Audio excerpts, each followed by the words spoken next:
when you're in a conversation with somebody and they say something that is directed at your character, let's just say that they are feeling insecure and they say something that's designed to tear you down a notch.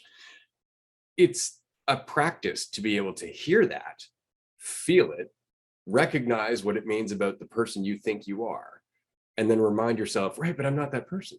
And to just watch it slide off in the middle of the conversation like it didn't happen, right? That's the practice, right? It's not to say that it didn't get processed. It's not to say that you didn't learn from it. It's not to say that there wasn't a moment where you recognized what the communication or where the communication was coming from, what the intention was, even if it was unintentional, right? It's that you had all of that, processed it, and that was it.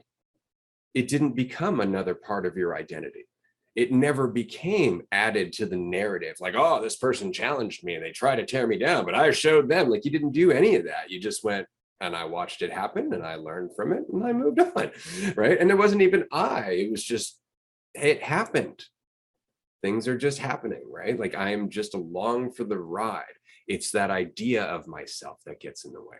This is something I've talked to a few people about recently as well, because we talk about not being our past. And I know this is something that you've received some blowback from, because it's a pretty difficult thing to recognize when you've had a traumatic past. But it's not that the past didn't happen. I mean, obviously, things are cumulative. We are experiencing linear time, or at least as far as we know. That's a different conversation entirely. I encourage anybody who wants to know more to go back to the last community topics episode, community topics #1, because it was very interesting.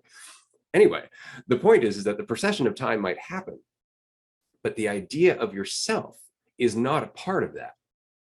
The idea of yourself is something that you build through the procession of time. It does not exist on its own. You have to carry it with you. That idea of yourself is what you don't have to hold on to. It's not that the past didn't happen.